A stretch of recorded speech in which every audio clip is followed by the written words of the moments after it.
Well, today I have a very special guest. His name is Ben Patrick. And if you have knee pain or back pain or whatever, I mean, this guy is the guy to learn from. He's known as the knees over toes guy. Okay. So um, I signed up for his program and I swear my lower back is just feeling incredible. So we're going to talk to him today. This guy has orthopedic surgeons critiquing his videos, like all positive. He has coaches of Olympic teams talking about his work. He has pro athletes, physical therapists, really impressed with his work. So welcome, Ben, to this interview. Well, thank you for that intro. You're too kind. Maybe I can hire you to do my intros always. Hey, I'm available. I'm Okay, totally available to do that. Look, I've been a fan for a very long time. You've done a lot for me, so hopefully I can return some value today. Awesome.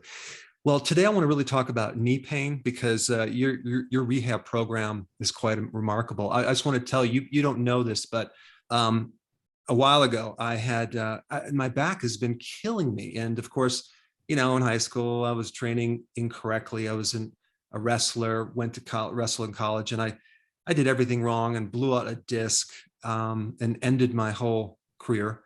And so every time I try to start to put weight, do some deadlifts and things and put a lot of weight on that disc, it just blows out for at least 2 to 14 days. So I decided to get an MRI and nothing showed up, no protrusions, nothing. My back was actually intact. So then I stumbled on your stuff and I started to use your kind of discoveries on the knee, but actually for my lower back. And walking backwards, doing the sled backwards. Oh my goodness, did that work like a charm? So I want to just pick your brain and share, because there's a lot of people listening right now that have not only knee pain, but they sit a lot, they have low back pain, and your stuff is just dynamite. But I want to first start just like, what does it mean, knees over toes? What does that mean?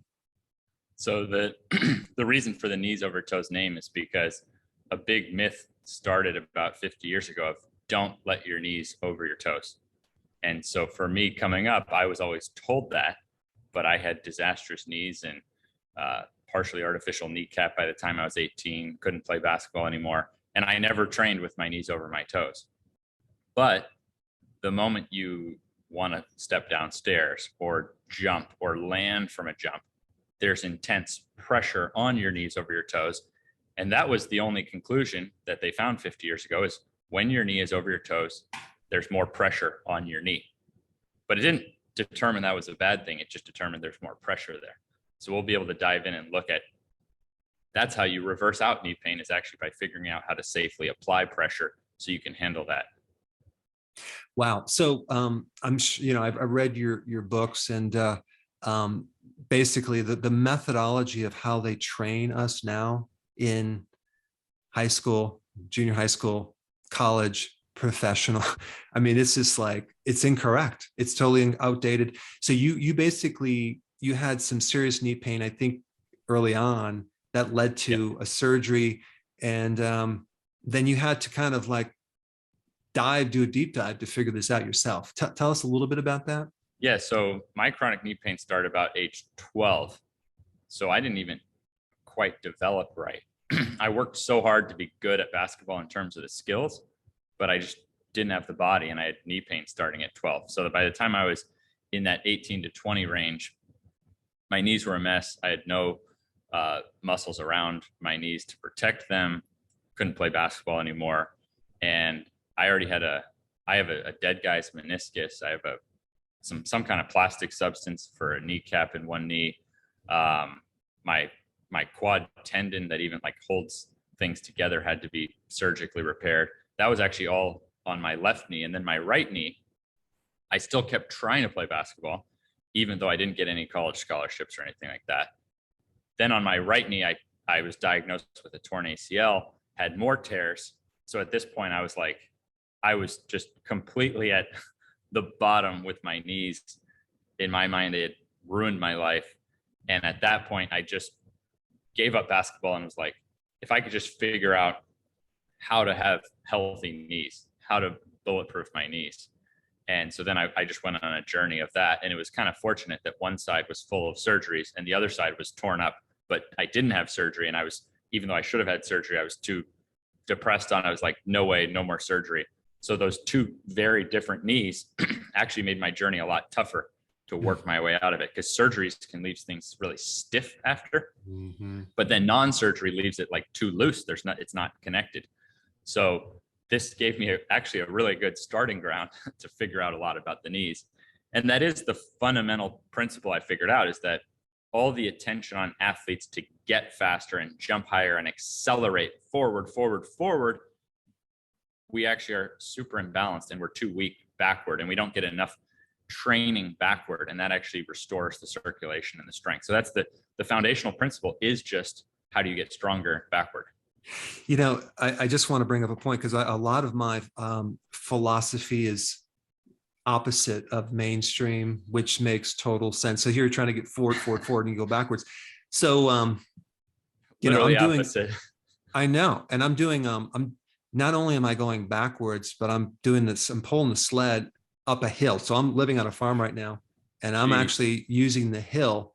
And you talk about taking it to the next level, pulling a sled up a hill about, I don't know, 100 yards.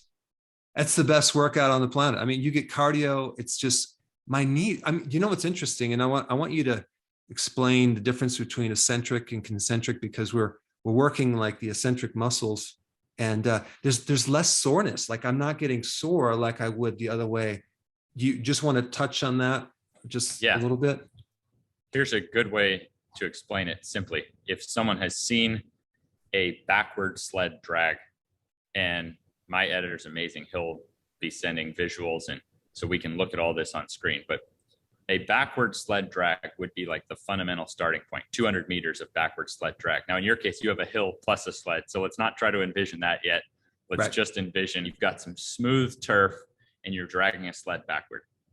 Even if I mistakenly loaded the sled with 1,000 pounds, you'd be unlikely to get hurt. It just wouldn't move. Whereas if I mistakenly put 1,000 pounds on a squat bar and then you bent your knees, you'd be almost guaranteed to have catastrophic injury. So both of those positions allow you to train the strength of your knees. But with the sled, there's way less chance of injury. You can also get into a rhythm where you can't exactly lifting weights. You have to be a bit more cautious and you can't just like start pumping out and getting into a rhythm. So we not only have the safety, but we have the circulation. Kids have this just incredible circulation. They can heal everything in their body. And as we get older, it gets harder and harder to heal our body. So that's the first thing that backward sled starts establishing, is it starts strengthening our knees. And then the second thing it starts establishing, though, is the circulation, because we also probably have to heal stuff. Much easier if you're a kid and you have no injuries, you have no pains. Now you get older, you have certain pains and injuries, and you're trying to strengthen. So you have this double whammy at you. And so the sled allows you to kind of solve both those issues. The only reason I'm doing it up a hill is because I have no area on this piece of land that's flat. It's like it's up and down. But a hill is valid. What's that? A hill is valid. And I just wanted to explain the sled by itself. Yeah. The reason the hill, so when you actually work backward up a hill, that's much safer than going down the hill. So if you think so many of the people who do my program, they love hiking, but they start my program because they can no longer hike. Like it's too painful for them to go downhill. So going downhill is too painful, but a hill is a valid replacement for a sled because it provides resistance, but you get to control. So even if you went backward up the hill and you took 1-inch steps, fine.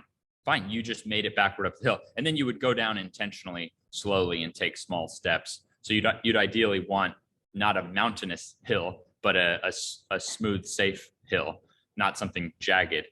But this would be putting in the work to get stronger. So like in your case, by you putting in the work to go up that hill, you would be more protected than someone else of the same characteristics if you both had to go down a mountain and actually like survive going downhill. It's so true, because when I take the sled off and I'm like, or the hook up for the sled, and I walk around, it's like, wow, I can go down a hill so much easier. I feel more stability. For someone in their 50s, 60s, 70s that are older, mention about the right level. You should probably just start walking backwards, right? Without anything. Walking backward is definitely a good start. And everyone could find, so we covered a sled. So someone listening to this has a sled at the gym, and they're going to go, oh, wow, I can start dragging that thing backward 200 meters before each workout to get the circulation going. Someone else listening is going to go, oh, wow, I have a good hill. I'm in Florida, no good hill. And it's raining, but we have a sled. Now, if you have a personal treadmill, I wouldn't advise using a gym's treadmill because they might not appreciate it. But if you have a personal treadmill, then you can actually put your butt against the handle and don't turn it on. And you use your own strength to spin the belt backward. And about 5 minutes of that is going to equal roughly what we would get in a traditional sled workout. A lot of people have gotten their way out of knee pain and gotten stronger and jumped higher and things like that just from that. We call it a reverse dead mill, backward dead mill, because the treadmill's not turned on. You could even put your treadmill to an incline perhaps and put it on like the lowest speed. Some people have said that works. So some treadmills go to an incline. You could put it on the lowest speed, turn around, and the treadmill's nice because you have handles right there. You can balance. So there's, when you really start working at this, as I have for a long time, and trying to figure out solutions for people, there's quite a few good alternatives. You could even, with a partner, these resistance bands are super common, super easy to get. And so even if you had a flat surface, no weights, no sled, no treadmill, you can take, if you have enough length of band, or what I do is I take 2 traditional round bands, tie them together, and then I put it around my back and a partner puts it around their back, and we can actually go 200 meters each way. But you do it, you have the person resisting going intentionally slowly, and then the person working is trying to be very controlled, but you can get some resistance and get stronger backward that way. So that would be a quick rundown of options. Fascinating. So if someone has pain upon walking, when you walk backwards, you're using the opposing muscles, and you're really you're creating symmetry. It would be, you're creating more symmetry because there's an imbalance, right? Yeah, the body is designed to work right. So if we go with that principle, okay, the body was designed to work right. So where have we deviated? And most of us have gone after all kinds of pursuits or accumulated pains and injuries, and then we didn't restore the opposite of the pain or injury, or the opposite of what we were trying to achieve. So that's the foundation, just gives us the balance, gives us the circulation to heal. Our body is capable of doing some pretty powerful healing on its own, but it has to have the right inputs and things like that. Oh my gosh.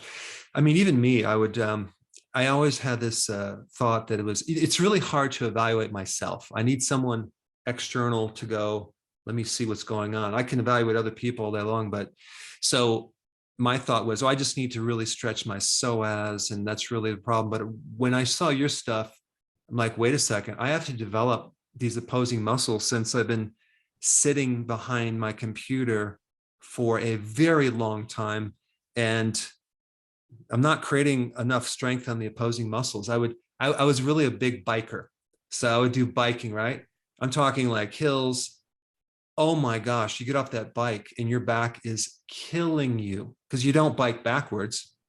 So, so when I saw your stuff, I'm like, wow, this is finally, something does make sense here. And then obviously I'm like watching what you can do. You can dunk. You're 6'1", and you still can dunk. It's incredible. I'm 6'2". There's no way in heck I can ever dunk. I would, maybe someday I can do it if I keep doing this. And then you can do this, I think, the splits, right? Yeah, I can dunk and I can do the splits. And so it's pretty uncommon to have both of those abilities. But a lot of people can dunk, but I reached my 20s having never even been able to grab the rim. So it's very unlikely for someone who can't naturally dunk to then 10 years later be not just dunking, but like easily dunking every which way. And so my past coaches are like, when they've been interviewed, they're like, what the heck happened? This guy went from, not even being able to grab the rim to now throwing down all kinds of dunks. So that's an unusual thing for that to occur, but it's unlikely through these last 10 years that anyone has done as much strengthening backwards as me. So when I go to jump, my knees are capable of handling so much. So I can go jump with full effort, just like the young person who hasn't had any pains or injuries yet. So that's allowing me to give, I tell my body, hey, I want to jump higher. But if there's knee pain or weakness, your body's going to hold back. So it's almost like you can get strong enough backward to handle a force forward. It's still going to be a math equation. I can drop from all kinds of stuff, but I couldn't drop from a 100-story building. So it's still a math equation of life, but we can adjust these by the inputs we put in. I hear you. It's like when I was in practice, I would work with a lot of people over the age of 60, and some of these guys would start, they're in the mentally they're still 18, and they go into CrossFit with very poor training, right? And they're overtraining like crazy. They blow out a joint and it's over. It's like they'll pull Achilles tendon, right? I mean, that's like, and now what? Now you're going to let that thing heal for I don't know how long. And of course, the way they're going to rehab it is not going to go backwards. They're not going to work the opposing muscles. It's just devastating. So it's incredible just how much incorrect information that's out there. Incredible. Yeah. And it's all understandable. Each piece of data that's incorrect or that prevents us from healing, it's understandable how the initial conclusion was come to. Oh, that's a tough position. Let's completely avoid that. But completely avoiding that means we're relegated, some of us, to lives of painkillers, surgery. So I was already on that track because I beat my body up so hard at a young age. I was already hooked on painkillers in my teens. So I quite literally reversed my way off painkillers, and that turned into a career. I wasn't expecting that. I was just trying to get out of pain.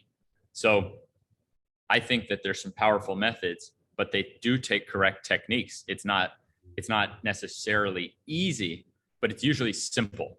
So I think that's something that someone first has to realize, okay, this might not be easy. I may have to find a safe hill. I may have to find a good sled. You know what? My local gyms, they might not be set up for it because they've already set up a certain way for the bodybuilding muscles and so on and so on. So it might not be easy, but usually the solutions are pretty simple. They take a little more learning and understanding versus just instantly running the moment something seems tough. Totally. Let's pull up a little clip, and maybe you can just kind of give some pointers on like how they should focus on if they go backwards, some basic principles or things or tips or rules that they should be thinking about when they start this exercise. Beautiful. Start intentionally slow. That would be number one. Start intentionally slow. Then when you're walking backward, you're actually going to think with your toes first. So when you go out today and you're taking a walk, you're walking heel first. You're sort of, when we walk forward, we're sort of just tossing the force into our bodies. The moment you go backward, you're not stepping heel first, you're stepping toe first. So with each step, you're actively strengthening versus just passively receiving your body's weight. So every step backwards is active. You're pushing through your toes. And so those are your first two. Start intentionally slow, think to push through your toes, then start thinking about smoothness, meaning we're in a position on each step where we have pressure on your knees, but pressure inherently isn't bad. If it's a jarring pressure we can't handle, landing from something too high, that's how you get hurt. So this is now our chance to fight back and get it stronger to handle life's forces. So you want to do it smoothly. So start intentionally slow, push through the toes, go smoother. Now over the course of 200 meters, and you could do more, but I feel like you need, and in your case, you're doing the hill plus a sled. So 100 meters would probably be quite a burn. But the point is that you're not just taking 5 or 10 steps. We're talking 100 plus steps here. We're talking a lot of steps. So as you start to get into a rhythm and as you can feel the circulation increasing, it takes more time for the blood flow to get to the tendons. So our muscles can pump up easier. You can grab a weight and do curls. You could get a pump easier than it is to get blood flow to your knees. So the tendon holds the muscles to the bones. So those are the areas that usually hurt. It's not usually your thigh muscles, not that someone couldn't have thigh muscle pain, but knee pain, we're usually not talking about the muscles. We're talking about the things trying to hold us together. So those tendons, they take more time to get blood flow to them. So give it some time, start intentionally slow, toes first, be in a smooth rhythm. Then as the circulation starts increasing, don't think if you're using a sled to just add more weight, start to step even quicker. So now as you step even quicker while staying smooth, this really ramps up the burn. And what it does, if you imagine dragging 100 pounds backward, and if you increase the speed of the step while still being smooth, your muscles and tendons would be working very hard. Whereas if you just added more weight, you might start to just kind of lean back more. So if you just keep leaning your body weight back, are you really doing more work? So it's a very interesting exercise because it's not all about the weight. You're usually looking for that nice medium amount of resistance. No resistance might not give a burn. Too much resistance, and you might not be able to get a natural smooth step. So your step, you should be able to get into a natural step. And so like in our gym, we don't keep increasing the weights. We have male and female weights that roughly work. We can adjust them down if needed. We don't go more. We just step quicker as it goes until we're just gliding, really gliding and exerting all out. So the ideal set finishes at like 10 out of 10 exertion, but without any pain, which is awesome, because how many of us as we get older, we would like to exert all out, but there's so much chance of injury in that. So this is a way that we can exert all out. Kids are out there on the playground they're not pulling hamstrings when they sprint. They're just all out exerting themselves and not getting hurt. So this gives us kind of a foundational exercise that we can exert all out without getting hurt. Yeah. So what I'm getting is that you got to get the technique down, got to get so you're not going too fast, too much to end up hurting yourself. I'm thinking of my guitar teacher, right? Guitar teacher, he says, no, slow it down, get the form down. Don't try to go too much. And then you end up, it sounds terrible. But the point is like, so I think you just gave me a good tip because if I'm going, what I was doing is there's no way I could run up the hill backwards. I can't do that. And that's not necessarily safe. Right. So I'm going backwards, I'm walking, but then I get to a point where I can't go anymore. Right. It's like, there's no more, I can't even that's go. Good. That is the end thing that we're going for, is that you really exerted your body. So it's interesting the way we reverse out these knee pains and get more youthful. It's by figuring out how to work hard. We have to exert and let our body know, hey, this is a young body. We're trying to exert all out here. So the more we just tone everything down, and don't exert, that actually doesn't preserve the body. The body decays faster. Being sedentary doesn't make you live longer. It makes you live less long. But how do you exert like that without the injuries along the way? So it's a pretty unique exercise of getting stronger backward. It's so active. It's so much effort, but it's fundamentally safer, and you get a lot of benefits out of it, so that the next time and a year later, you're more protected. And then when you're going backwards, what muscles are you working more of compared to going forwards? So when we go forwards, you're basically having to pull the ground beneath you and then extend the legs. So when you're going forwards, you do have a lot of hamstrings and glutes, and it doesn't mean you don't also work those when you go backward, but when you're going forward like that, you're not getting much stimulus into these muscles that get closer up to the knee. And when you go backward, now starting with your feet, and then some shin muscles are working. And now there's a vastus medialis muscle, which is like this teardrop shaped muscle by the knee. That's the one that contracts first when your knee is under load. So rather than just receiving the impacts, now you're actively getting that vastus medialis stronger. The vastus medialis relates to less knee pain. So you're able to proportionally get more development, I would basically say, from the ground up, starting with, there's a bunch of muscles in your feet. Most of us are locked up in shoes that aren't really designed like a foot is shaped. And then in our training, if we're doing leg presses, the foot is flat. If we're doing leg extensions, well, the foot's not even pressing against anything. Squats, deadlifts, the foot is flat. So all of a sudden going backward, we're loading right through those feet. So we're getting stronger through the big toe and the arches and the Achilles and these lower calf muscles, and then coming up to these muscles close by the knee. And then there does seem to be some effect of strengthening in the psoas, but in a sort of stretched position, because you're having to now move the ground beneath you in the opposite direction. So if you reach your foot back and now you have to move it that way. So if people look up what the psoas is, that you're talking about a deep hip flexor muscle in there, which is often related with the back. If you just stretch it, some people actually can see reduction of back pain by stretching it. But if you're not telling your body to get stronger in it, then I don't know if you're quite telling your body like, hey, I need a really youthful lower back here. So stretching it alone versus actually getting some loading, circulation, strengthening in there are implications that the backward works for back pain. Scientifically, it's barely been explored. But even whatever they have done, it's like, oh, wow, it was noticed that back pain improved. So that would be kind of my first guess, is that we're balancing things out. We're getting tremendous circulation. We're strengthening in some muscles that maybe we've never actually loaded and strengthened before. When you, you do the sled or you're walking backwards, is there some type of rule of thumb of how much backwards versus forwards? The rule of thumb is at least as much backward as forward. So sleds have traditionally been used for forward.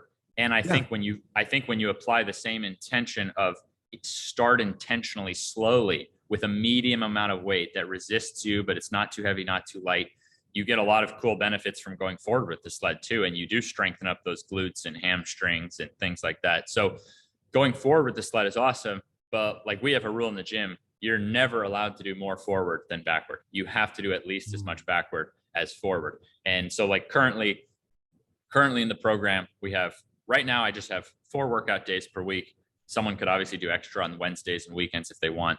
And Mondays and Thursdays, we go forward 100 meters and backward 100 meters. And then Tuesdays and Fridays, we just do 200 meters backwards. So if you're looking at weekly volume, we're talking about 600 meters backward and 200 forward. Incredible.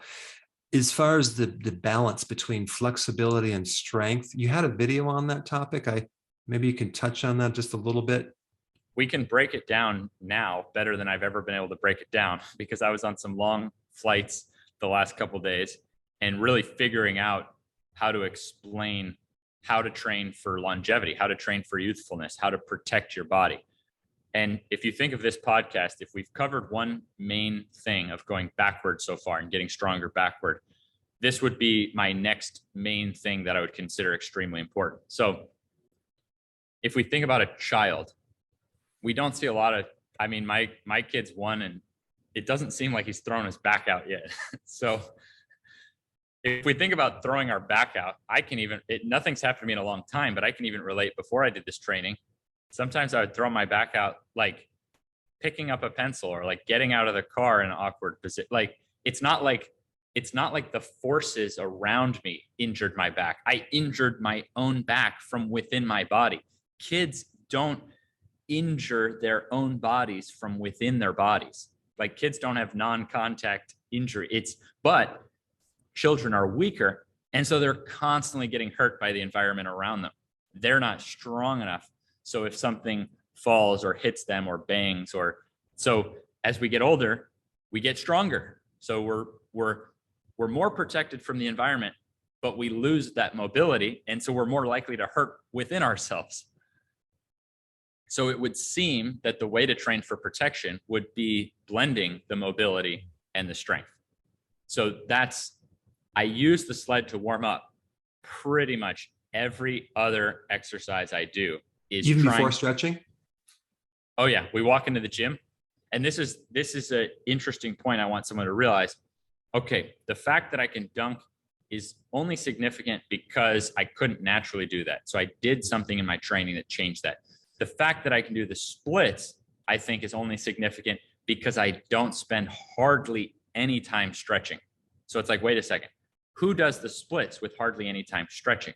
Yeah. The reason is because my strength exercises are through full ranges of motion. I quite literally maintain a front splits through 2 different strength exercises, a full range of motion split squat and a full range of motion, basically a hamstring type deadlift, that if you actually add up the angles, I can do the splits any day of the year, and I don't spend time stretching for the split. So that's why it's interesting, because there's not many cases or any that I've seen of someone who can do the front splits who doesn't stretch to be able to do the front splits. I only strengthen but I'm not doing traditional squats. I'm not doing traditional deadlifts. My squats and deadlifts in our way through full range of motion.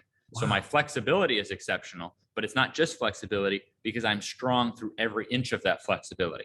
So this is why I film just about every day of the year, landing from things, getting into crazy positions. I simply have a more youthful body because but I can also dunk because I've tried to stay so dedicated to this idea of strength through length, meaning not just strength, not just stretching. The kid has the mobility, the power lifter has the strength, but they're both getting hurt. The power lifter's hurting himself. The kid is getting hurt against the outside world. So if we blend those qualities, now you're less likely to hurt yourself and less likely to get hurt from the outside world. And as we age, we lose strength and flexibility. So we just become totally fragile. It's like it's a double whammy against us. So the sled restores the circulation. Think how many things we have against us as we age. We get stiffer, we get weaker, and we lose circulation. So the sled starts getting the circulation, getting us balanced so that we can even get into deeper range of motion exercises safely. And that's my system in a nutshell. We use the sled before every workout. That's it. We come into the gym. We use the sled to get exceptional circulation and balance going. Then we train all the traditional areas that you would train. We press and we pull and we bend and all these things that squat and dead, all the traditional things you would do, none of them in the traditional way. All of them really controlled through our full range of motion. This often means starting over with super lightweight or no weight or negative weight of using things to assist to even get into these positions. And that signals to the body that motion and compression through these full youthful ranges. That's actually what tells the body to signal more healing, send more nutrients to the area, try to get younger. So we're all somewhere, but we all could probably adjust our training to be more youthful, more protected than what we currently are. I'll tell you, my goal is to get younger as I get older. So far it's working, but now you kind of inspired me to take it to the next level. So I'm going to keep doing your program until I can dunk. That would be something like a first, and in about a week. I think the internet would break. Yeah. I think the internet would break if you. Well, I would love to do that. And then I'm going to, I'll be, I think either 57 or 58 next week. So I'm going to keep doing the program. You look incredible. See if I can do that with your advice, of course. But for those of you that are watching, I'm definitely, you need to sign up for his channel and do his program. It's an online program. I'll put a link down below. You guys should check this out, not just for knee pain, goes way beyond that. It's like you're building your foundation. Like very few people work on the lower part of their body. It's like, it's all just like, oh yeah, I'm going to go to the gym and work the upper part. They neglect not only the lower part, but in the right training. So you get the flexibility and the strength. What you came up with is actually so remarkable, and it's simple, makes sense. So I appreciate you discovering the stomach illness. Unfortunately, you had to go do it because you hurt yourself. But if you never hurt yourself and you never probably had that surgery, you probably never would have forced you to figure this out. Well, thank you. And yeah, best thing that ever happened to me. Now I'm able to just play with my kid and go dunk every weekend. I get to play basketball, and it's you can't even imagine.